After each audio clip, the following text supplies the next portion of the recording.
My daughter didn't even look up from her phone when she said it. Mom, we can't keep doing this. You're not our responsibility anymore.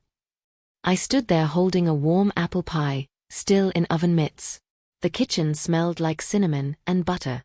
I'd gotten up at 6 that morning to make it from scratch, just the way she liked it growing up. She was leaning against my counter, the one I'd scrubbed 1,000 times while raising her alone. Her brother stood by the door, keys already in hand, eyes on the floor. You should sell this house, she continued, finally looking at me. Use the money for a nursing home or something. We have our own families now. Our own problems. I'd called them over because my back had gone out. I needed help moving a bookcase. That's all. Just one bookcase. I'm only 67, I said quietly. Exactly. You're getting old. You need professional care. Before I could respond, she grabbed her purse. Her brother mumbled something about traffic. They were both halfway out the door when she turned back. Be grateful we even came. Then they left. And I stood there alone, holding a pie no one would eat. I didn't cry right away. I just sat down at the kitchen table and stared at that pie. The silence came next. Not the peaceful kind you enjoy with tea and a book. This was different. Heavy. Suffocating. The kind that wraps around your chest and squeezes until you can't breathe properly. My house suddenly felt enormous. 4 bedrooms. 2 bathrooms.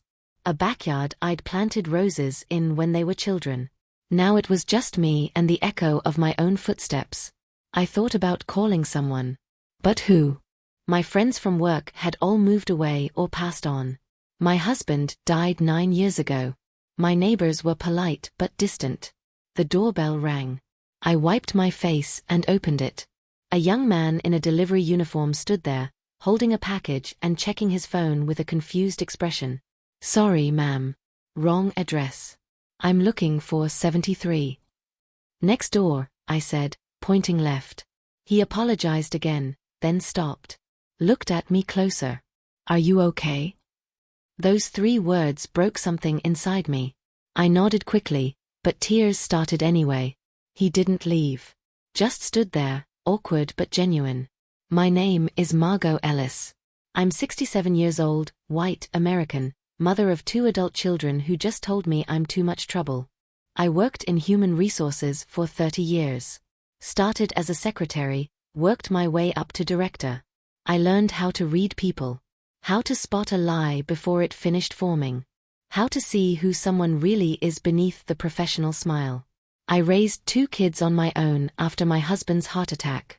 Paid off this house working double shifts. Put both of them through college. Never asked for anything back. I thought I'd done everything right. But standing at my door, crying in front of a stranger with a cardboard box, I realized something. I'd spent my whole life taking care of other people. And the moment I needed help, I was alone. The delivery guy, who couldn't have been older than 25, shifted uncomfortably. Do you need me to call someone? He asked. There's no one to call, I admitted. He hesitated, then said, I've got 10 more deliveries, but I can come back after my shift. If you need help with something. I should have said no. But I didn't. That night, I found the papers. I was looking for my recipe book, the one with my mother's handwriting in the margins, when I saw a folder I didn't recognize tucked behind my cookbooks.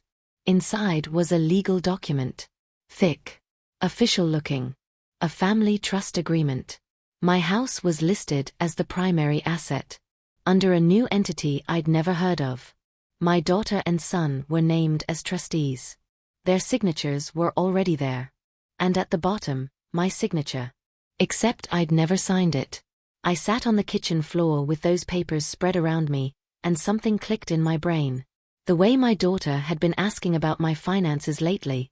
The random visits from my son-in-law's cousin, who just happened to be a lawyer. The questions about my memory, my health, whether I was taking my medications properly. They weren't concerned about me. They were building a case. A case to prove I couldn't manage my own affairs.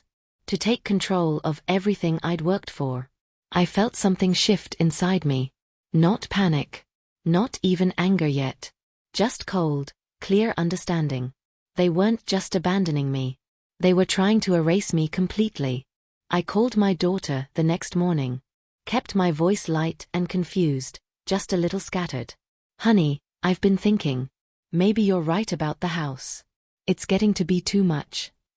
Silence on the other end, then relief in her voice. Oh, Mom. Finally. I'm so glad you're being reasonable about this. I thought maybe I should talk to a lawyer. About my options. No need. Remember Bradley? My husband's cousin? He can handle everything. I'll set up a meeting. That's so sweet of you, dear. I hung up and immediately made 2 other calls. The first was to Patricia Chan, a real estate attorney I'd worked with years ago at my company. Smart. Ruthless when she needed to be. She agreed to meet me that afternoon. The second call was to the delivery guy. I'd kept his business card. His name was Felix Rodriguez. 24 years old. He sounded surprised when I asked if he'd be interested in some handyman work for extra money. He said yes without hesitation. Felix showed up on Saturday morning with a toolbox and an uncertain smile. Thank you for this, he said. I'm trying to pay off student loans. Every bit helps. I showed him the fence that needed fixing, the gutters full of leaves, the loose board on the porch steps. Work my son should have done months ago when I'd asked. Felix worked steadily, efficiently. Didn't complain. During his lunch break, I brought him lemonade and sandwiches. You don't have to feed me, Mrs. Ellis. Margot. And yes, I do. It's how I was raised. He told me about himself while he ate. No father in the picture. His mother died when he was 12. Cancer. He'd bounced between relatives until he aged out of the system. No siblings. Working 2 jobs now, trying to save enough to maybe go back to school. When he talked about his mother, his whole face changed. Softened. The same way it had when he'd asked if I was okay at my door.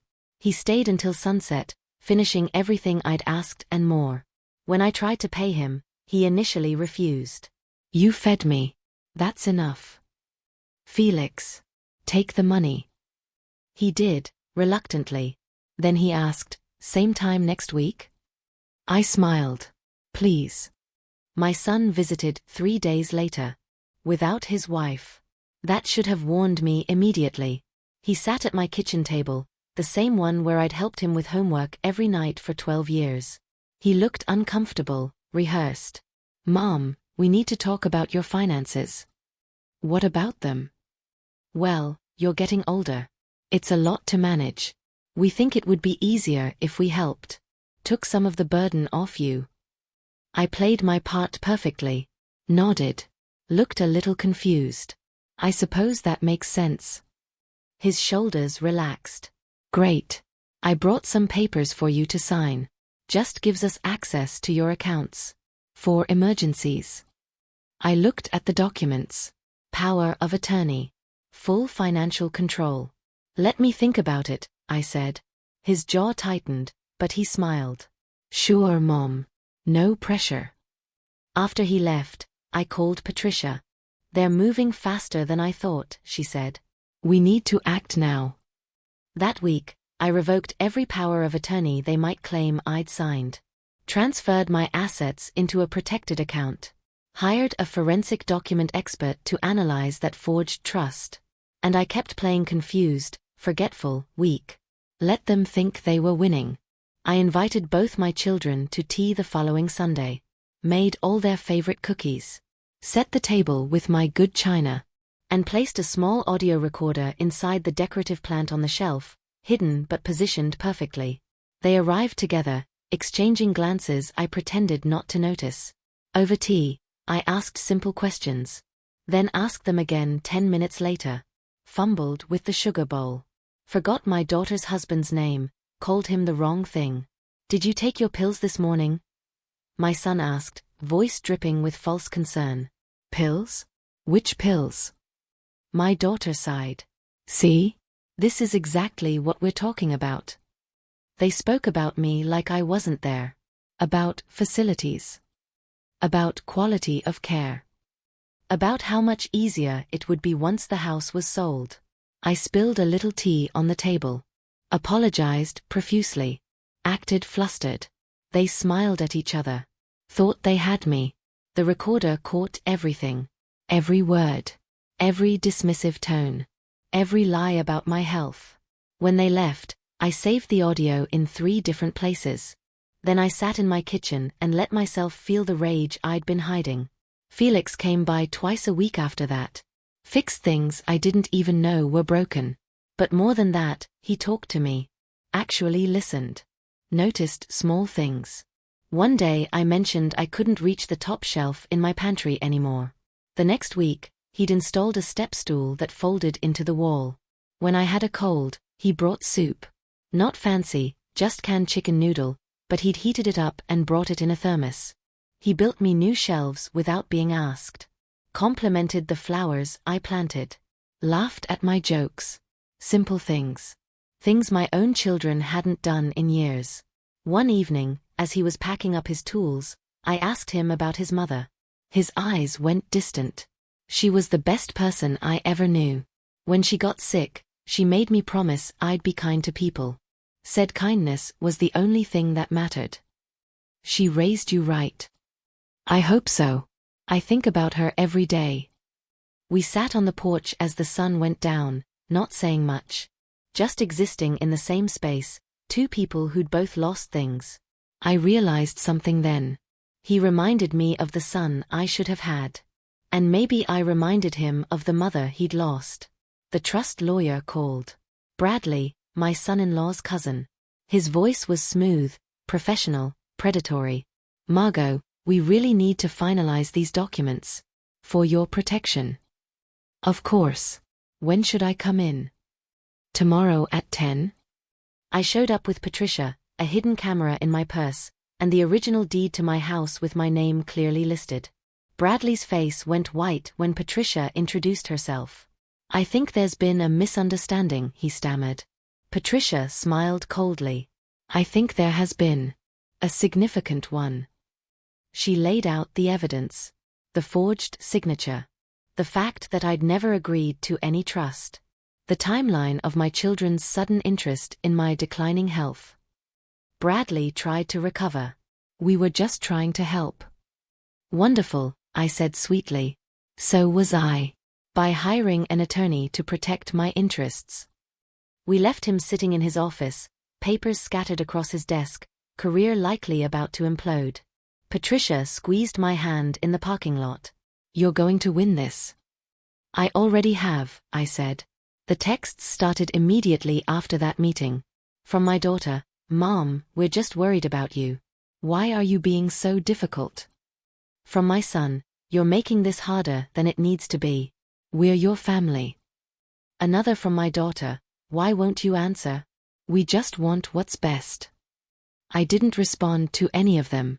Let the silence sit heavy between us. Let them wonder what I knew, what I was planning. My son showed up at my door on a Tuesday evening, unannounced. Banged on it when I didn't answer fast enough. Mom, open up. We need to talk. I opened it slowly, looking tired and confused. Oh, it's you. I was napping. Why aren't you returning our calls? Was I supposed to? His frustration was visible. He thought I was genuinely forgetting. Didn't realize I remembered every single thing they'd done. Look, about the lawyer thing. You don't need some stranger handling your business. You have us. The papers are too complicated, I said vaguely. I'll think about it. Mom. I'm very tired. Can we talk another time? I closed the door gently but firmly. Watched through the window as he stood there, furious and helpless. Patricia helped me rewrite my will completely. Everything I owned went into a living trust. My house, my savings, the pension I'd earned over 30 years. All protected. All documented. All legally airtight. And the beneficiary wasn't my children. It was Felix. When I told him, he stopped hammering mid-swing. Turned to look at me with wide eyes. Mrs. Ellis, I can't. That's not right. Margot. And yes, you can. But I'm just some guy who delivers packages and fixes your fence. I'm nobody. I set down my tea and looked at him directly. You showed up. When I needed someone, you were there. You treated me like a person, not a problem. That makes you somebody. Tears filled his eyes. I don't know what to say. Say you'll keep coming by. Keep talking to me. Keep making me feel like I matter. You do matter. Then it's settled. He cried that night on my porch. Big, quiet tears that he tried to hide.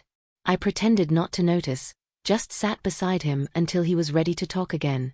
My son came back with a check. $50,000, he said, sliding it across my kitchen table. For you. Just sign over the house. It's getting old anyway, too much upkeep. Use this money for a nice facility. Be comfortable. I looked at the check, then at him. $50,000? For my home. It's generous, Mom. House needs work. This is easier. I laughed. Actually laughed. Couldn't help it. His face darkened. What's funny? You think my entire life is worth $50,000. That's not what I meant. Yes, it is. I pushed the check back across the table. He stared at it, then at me, then grabbed it and stood up. You're being unreasonable. You're going to regret this. No, I said quietly. I don't think I will. He left, slamming the door hard enough to rattle the windows. Felix, who'd been fixing the sink in the bathroom, came out looking concerned. Everything okay? I smiled at him. Better than it's been in years. I spent that weekend making copies of everything. The recorded conversations. The forged trust documents. My medical records from my doctor, showing I was completely competent, sharp, healthy for my age. Patricia's legal analysis. The forensic report on the fake signature. Everything that proved what they'd tried to do. I made 5 flash drives. Sealed them in envelopes with detailed instructions. Addressed them to 5 different friends, people I trusted completely. On each envelope I wrote, if anything happens to me, release everything inside to the authorities and the media. I mailed them all from different post offices. Patricia smiled when I told her. You're thinking like a strategist now. I learned from the best, I said. 30 years in HR taught me how to build an airtight case. They have no idea what they're dealing with, do they? Not even a little bit. That night, I slept better than I had in months. Not because everything was solved, but because I knew I wasn't defenseless anymore. I had evidence. I had a plan. I had someone on my side. And they were about to find out exactly who they were dealing with. My daughter noticed Felix's truck parked outside one afternoon. She marched up while he was trimming the hedges, phone already in her hand recording. Who are you? She demanded. Felix looked at her, then at me on the porch. I'm Felix. I help Mrs. Ellis with maintenance. How much is she paying you? That's between me and her.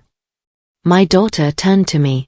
Mom, are you paying some stranger to do work around here? Do you know how dangerous that is? I stood up slowly, walked to the porch railing. Felix is not a stranger. He's been helping me for months. He's kind, reliable, and respectful. You don't know anything about him. I know he shows up when I need help. That's more than I can say for my own children. Her face went red. Are you paying him to spy on us?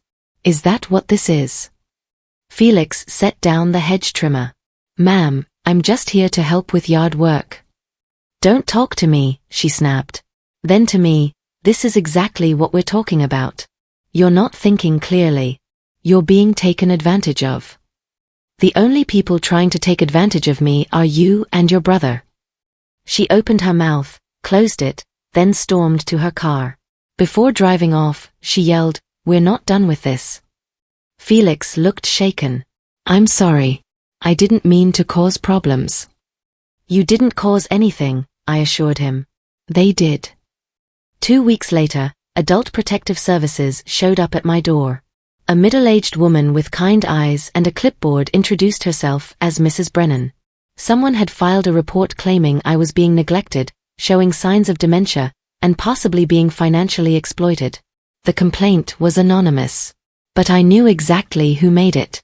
I invited Mrs. Brennan inside, offered her tea, showed her around my clean, well-maintained home, answered every question clearly and thoroughly. She asked about my finances. I showed her my bank statements, organized and current. She asked about my health. I showed her recent medical records, including a cognitive assessment my doctor had done just in case. She asked about Felix. I explained our arrangement, showed her the receipts for work completed, the before and after photos of repairs. An hour later, Mrs. Brennan closed her folder. Mrs. Ellis, you're clearly competent and well cared for. I'm going to close this case. What about the person who filed the false report? She met my eyes. I can't prove it was false, but I can note in my report that the concerns were unfounded and possibly made in bad faith. If it happens again, we'll investigate the source. After she left, I called Patricia. File harassment charges, she said immediately. Not yet. Let them make the next move. I want them to bury themselves completely. I decided to force their hand. Sent a group text inviting both my children to Sunday dinner. Said I wanted to talk about the future, about their concerns, about finding a path forward. They both agreed immediately. Thought they were finally breaking through. I spent Saturday cooking all their childhood favorites. Pot roast, mashed potatoes, green bean casserole, apple pie.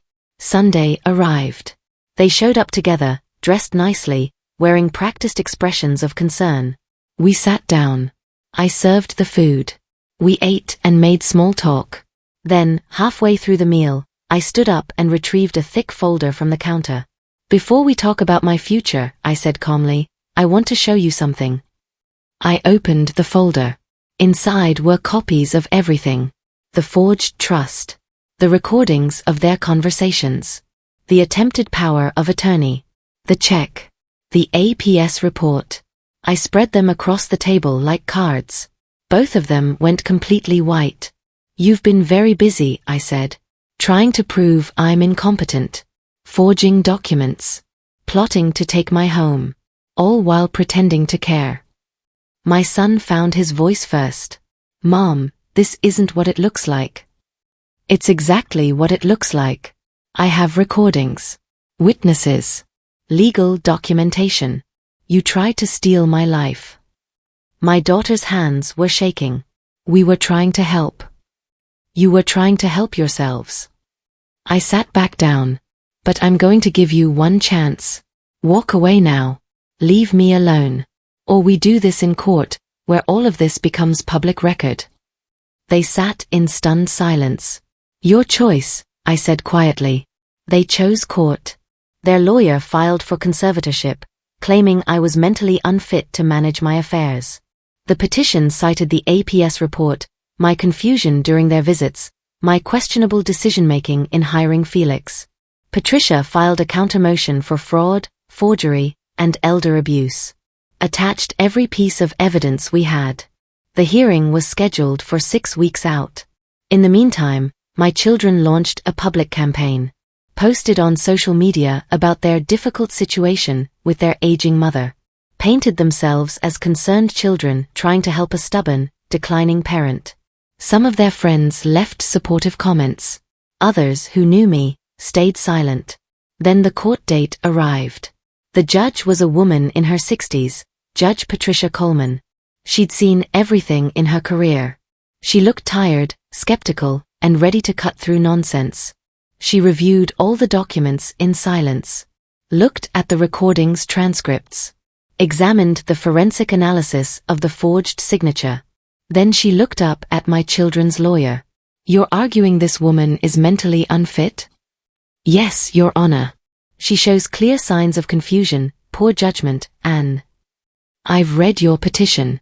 Now I'm looking at evidence that she hired an attorney, organized her finances, documented everything, and protected herself legally. That doesn't sound confused to me. My son tried to speak. The judge held up her hand. Conservatorship denied. Case dismissed. And I'm referring the forgery evidence to the prosecutor's office. Felix was the one who suggested posting the audio online. People need to hear this, he said. Not for revenge, but because it might help someone else going through the same thing. I thought about it for a week, then agreed. He posted just the audio from that Sunday dinner confrontation. My voice, calm and clear. Their voices, defensive and desperate. The evidence laid bare. It went viral overnight. Within 48 hours, over 2 million people had heard it. Comments poured in by the thousands. This woman is my hero. Where's the Netflix documentary? My own mother is going through this right now. News outlets picked it up. I started getting interview requests. Lawyers contacted me about elder abuse cases they were working on. My daughter's friends stopped talking to her. My son's business partner quietly removed him from their company website. They'd wanted to paint me as a difficult, confused old woman. Instead, the world saw them for exactly what they were. The story became bigger than just our family. It became a conversation about how we treat elderly parents, about financial abuse, about legal protections. And I became an accidental voice for something I'd never expected. One morning, Felix showed up with an old letter. He handed it to me with trembling hands. The envelope was yellowed, addressed to him in careful handwriting. My mom wrote this before she died. I was supposed to open it when I found someone who reminded me how to trust people again. Have you read it? Not yet. I wanted you to be here. He opened it carefully. Inside was a single page, dated 12 years earlier. His mother's words were simple but powerful. My sweet Felix, if you're reading this, it means you found someone special. Someone who showed you that not everyone leaves. That family isn't always blood. That home is where people choose to love you. Hold on to them. Be the person I raised you to be. Love them the way they deserve. Mom. Felix was crying. So was I. She would have liked you, he said. I think I would have liked her too. We sat on my porch, both holding pieces of paper that connected us to people we'd lost. But in losing them, somehow we'd found each other. Thank you, he whispered. For everything. Thank you, I replied. For showing up that day. For asking if I was okay. For staying. I'll always stay. And I believed him. The final legal judgment came through 3 months after the hearing. All attempts at conservatorship were permanently dismissed. The fraudulent trust was declared void. A restraining order was issued, keeping my children at least 500 feet from my property. And both of them were officially, legally removed from my estate. Patricia called to tell me the news. It's done. You're free. I sat down at my kitchen table, the same table where this had all started, and felt something lift from my shoulders. Freedom. Safety. Justice. Felix came by that evening for our usual dinner. I'd started cooking for both of us most nights. He'd started calling me Mom quietly, when he thought I wasn't paying attention. I'd heard it every time. Never corrected him. We won, I told him. He hugged me tight. You won. No, I said. We did.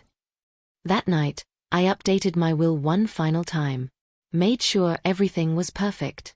Made sure Felix would be taken care of, no matter what. Not because I was dying, but because I was finally truly living. I didn't sell the house. I renovated it instead. Felix helped me plan everything. We knocked down the wall between the kitchen and dining room. Painted the living room a warm yellow. Built a reading nook by the big window where the light came in perfectly at 3 in the afternoon. I planted new flowers in the garden. Vegetables too. Tomatoes and peppers and herbs. And I converted the spare bedroom into a proper room for Felix. Not a guest room. His room. He protested at first. I have an apartment. That you pay too much for. Stay here. Save your money. Go back to school if you want. I can't just live here for free. You already earned it. 1,000 times over. He moved in on a Saturday in July. Didn't have much to bring. A few boxes, some clothes, his mother's pictures. We set up his room together. He hung his mother's photo on the wall, next to space I told him was for whatever memories he'd make here. That night, we ate dinner on the porch, watched the sunset, listened to the crickets. "This feels like home," he said quietly. "It is home," I replied. "For both of us." I heard through mutual acquaintances that my daughter's house was in foreclosure. They'd been living beyond their means for years, apparently. Credit cards maxed out. The cars they drove were leased. The private school for their kids was putting them deeper in debt. My son had lost his business partnership. His wife had filed for divorce. Part of me wanted to feel satisfaction. The larger part just felt tired. They'd gambled everything on getting my assets. And lost. I didn't reach out. Didn't gloat. Didn't offer help. I just let them face the consequences of their choices. Felix asked me once if I felt guilty. "No," I said honestly. "I feel sad. Sad that they couldn't just love me for who I am. Sad that greed mattered more than family. But not guilty. I didn't do this to them. They did it to themselves." He nodded. "My mom used to say that some people dig their own graves and then blame the shovel." Your mom was smart. A few weeks later, I received one letter. Shared handwriting from both my children. No return address. Inside was a single question: "Is there any way back?" I read it twice. Thought about it for a day. Then I fed it into my paper shredder and made Felix his favorite lemon cake. We settled into a routine after that. A life that felt normal and good. Felix worked his delivery route during the day. I did consulting work from home, helping small companies with HR policies. Something to keep my mind sharp. Evenings, we cooked together. Watched old movies. Played cards. Talked about everything and nothing. He told me about his dreams. Maybe going back to school for engineering. Maybe starting his own handyman business. Maybe just being happy, which seemed like enough. I told him about my past. About my husband, who'd been kind but distant. About raising kids who I'd thought would be there forever. About learning that blood doesn't always mean family. Weekends, we worked in the garden. He built raised beds for my vegetables. I taught him how to prune roses properly. Neighbors started commenting on how happy I looked. How well-maintained the house was. How nice it was to see me with my son. I never corrected them about Felix not being my biological son. Because in every way that mattered, he was. One evening, sitting on the porch as the sun set, he said, "I never thought I'd have this." Have what? A family. A home. Someone who cares if I come back at the end of the day. I reached over and squeezed his hand. "You have it now. And you always will." 6 months after everything was finalized, I threw a party. Invited Patricia, Mrs. Brennan from APS, the friends who'd held onto the flash drives, my old colleagues, and my neighbors. Felix invited his friends from work. We filled the house and the backyard with people who'd either helped us or supported us or just made life better by being in it.